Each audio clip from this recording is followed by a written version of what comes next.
छत्तीसगढ़ महतारी की, छत्तीसगढ़ महतारी की। आज राज्योत्सव के दूसरे दिन आज हम लोगों का बड़ा सौभाग्य है कि आज मुख्य अतिथि के रूप में हमारे राज्य के सम्माननीय राज्यपाल महोदय उपस्थित हैं। आदरणीय श्री रमेन डेका जी, हमारे छत्तीसगढ़ के सीएस श्री अमिताभ जैन जी, डीजीपी श्री जुनेजा जी, संस्कृति विभाग के सचिव, सभी अधिकारीगण, सभी जनप्रतिनिधिगण, सभी संभ्रांत नागरिक बंधुओं, माताएं बहनें, युवा साथियों, मीडिया के मित्रों और कलाकार बंधुओं, आप सभी को जय जोहार। राज्योत्सव 2024 के दूसरे दिन के इस समारोह में हम लोगों का सौभाग्य है कि हमारे प्रदेश के माननीय राज्यपाल जी यहां पर उपस्थित हैं। मैं चाहूंगा कि आप सब लोग करताल ध्वनि से उनका स्वागत करेंगे। समारोह में उपस्थित युवाओं, माताओं, बहनों, बुजुर्गों, बच्चों सहित सभी नागरिकों का भी मैं पुनः स्वागत करता हूं, सत अभिनंदन करता हूं। जिन लोगों ने संयुक्त मध्य प्रदेश के समय छत्तीसगढ़ में जन्म लिया और बड़े हुए, वे लोग तब और अब के फर्क को बहुत अच्छी तरह से जानते हैं। उन्हें याद होगा कि किस तरह छत्तीसगढ़ में बार बार अकाल पड़ता था, किसानों को रोजी रोटी की तलाश में पलायन करना पड़ता था, मजदूरों को आंदोलन करना पड़ता था, आदिवासियों का शोषण होता था, युवाओं के पास रोजगार नहीं था, महिलाओं के पास अधिकार नहीं था, गांवों में गरीबी पसरी हुई थी, शहरों में गंदगी पसरी हुई थी। जो विभाजित मध्य प्रदेश की राजधानी भोपाल थी, वो यहां से कोसों दूर था। यहां से आवाज बहुत देर से वहां पहुंच पाती थी। इससे भी कहीं ज्यादा देर सरकार की योजना और कार्यक्रम को छत्तीसगढ़ तक पहुंचने में लग जाता था। तब छत्तीसगढ़ में भूख थी, पीड़ा थी, उपेक्षा थी। इस स्थिति में छत्तीसगढ़ को अलग राज्य बनाने की मांग तेज हुई।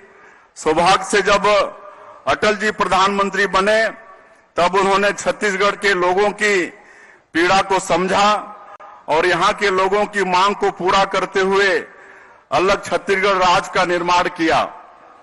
1 नवंबर 2000 को छत्तीसगढ़ अलग राज्य बना। तब से लेकर अब तक 24 साल पूरे हो गए हैं। आज छत्तीसगढ़ विकास की नई ऊंचाइयों की ओर तेजी से बढ़ रहा है। यह राज्योत्सव राज्य की इन्हीं उपलब्धियों का उत्सव है। कल मध्य प्रदेश के माननीय मुख्यमंत्री श्री मोहन यादव जी की उपस्थिति में राज्योत्सव 2024 की शानदार शुरुआत हुई। आज भी रायपुर के साथ साथ पूरे छत्तीसगढ़ में हर जिला मुख्यालय में यह उत्सव मनाया जा रहा है। कल इस 3 दिवसीय उत्सव का समापन होगा। रायपुर में कल के मुख्य समारोह में माननीय उपराष्ट्रपति जी श्री जगदीप धनखड़ जी मुख्य अतिथि होंगे। राज्य के सभी जिलों में रंगारंग सांस्कृतिक कार्यक्रम आयोजित किए गए हैं। इस उत्सव के माध्यम से हमने अपने लोक कलाकारों को उनकी कला के प्रदर्शन के लिए ज्यादा से ज्यादा अवसर देने की कोशिश की है। इसके साथ ही बॉलीवुड और छॉलीवुड के कलाकारों ने भी अपनी सुमधुर प्रस्तुतियां दी हैं। शास्त्रीय गायन और भजन की प्रस्तुतियां भी इस आयोजन में शामिल की गई हैं। मैं सभी कलाकारों को उनके उत्कृष्ट प्रदर्शन के लिए बधाई देता हूं, साथ ही उन्हें धन्यवाद देता हूं कि उन्होंने अपनी कला के माध्यम से प्रदेश के नागरिकों की खुशियों को व्यक्त किया है। हमारी कलाएं हमारी भावनाओं और विचारों को व्यक्त करने का माध्यम है, इसीलिए हमारी संस्कृति और जीवन शैली का अभिन्न अंग है। छत्तीसगढ़ की संस्कृति इस मामले में बहुत धनी है कि यहाँ हर विधा के उत्कृष्ट कलाकार मौजूद हैं। उन्होंने अपनी कला से छत्तीसगढ़ का नाम राष्ट्रीय और अंतर्राष्ट्रीय स्तर पर रोशन किया है।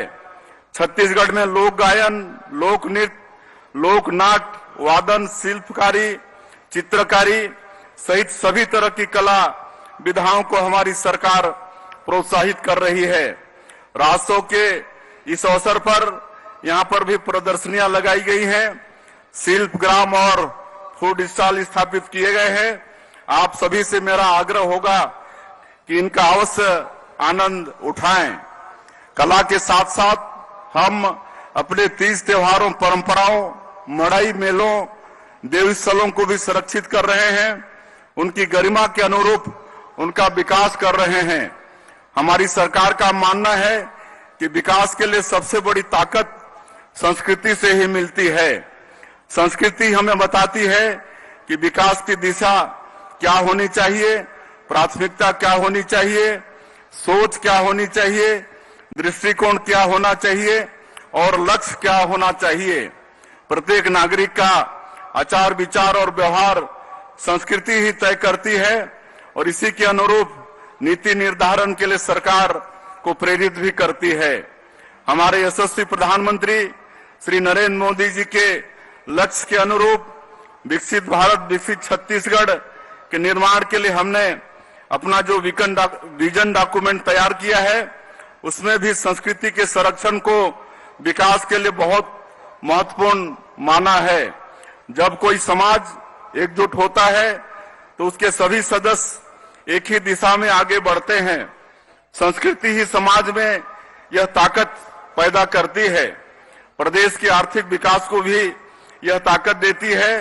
सौभाग्य से छत्तीसगढ़ सांस्कृतिक और प्राकृतिक सौंदर्य के मामले में बहुत धनी प्रदेश है। यहाँ पर्यटन की बहुत संभावनाएं हैं। हम प्रदेश में पर्यटन के क्षेत्र में नई सुविधाओं का विकास कर रहे हैं, नए पर्यटन स्थलों से देश और दुनिया को अवगत करा रहे हैं। मैंने कल भी बताया था कि किस तरह भगवान राम से जुड़े प्रदेश के तीर्थों का विकास किया जा रहा है। माता कौशल्या और माता सबरी धाम को संवारा जा रहा है। शक्ति पीठों को आपस में जोड़कर सुविधाओं का विकास किया जा रहा है। इसके साथ साथ छत्तीसगढ़ में सिरपुर, राजिम, शिवरी नारायण, भोरमदेव, मधेश्वर शिवलिंग, बारसूर जैसे अनेक पुरातात्विक और ऐतिहासिक स्थल हैं। इन सभी स्थलों का भी संरक्षण और विकास किया जा रहा है। बस्तर, राजनांदगांव, रायगढ़, सरगुजा के टेराकोटा शिल्प, घड़वा शिल्प, लौह शिल्प, कांस्य शिल्प, बांस शिल्प, धातु कला, बुनकरी जैसी कलाओं को नया आयाम दिया जा रहा है। हाल ही में हमारी सरकार ने खादी के वस्त्रों की खरीद पर 25% की छूट देने की घोषणा की है, ताकि हमारे बुनकरों के उत्पादों की बिक्री अधिक से अधिक हो सके और उन्हें प्रोत्साहन मिले। राज्य की शिल्प कलाओं को भी राष्ट्रीय और अंतर्राष्ट्रीय स्तर पर प्रमोट किया जा रहा है। इन सब के साथ साथ छत्तीसगढ़ के खान पान की अपनी विशेषता है।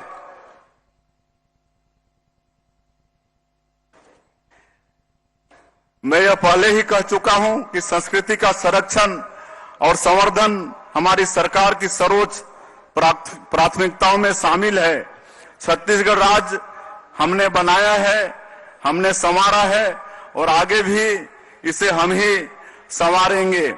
मैं छत्तीसगढ़िया संस्कृति के इस जश्न राज्योत्सव के अवसर पर आप सभी को फिर से एक बार बहुत बहुत बधाई देता हूं। आप लोगों से कल इसी मंच पर फिर भेंट होगी। कल माननीय उपराष्ट्रपति जी की गरिमामय उपस्थिति में राज्य अलंकरण समारोह होगा। छत्तीसगढ़ के विकास और संस्कृति में उत्कृष्ट योगदान देने वाले विभूतियों को कल इस मंच पर अलंकृत किया जाएगा। मैं आप सभी को कल के समारोह में शामिल होने के लिए एक बार फिर से न्योता देता हूं। जय हिंद, जय छत्तीसगढ़, जय जोहार।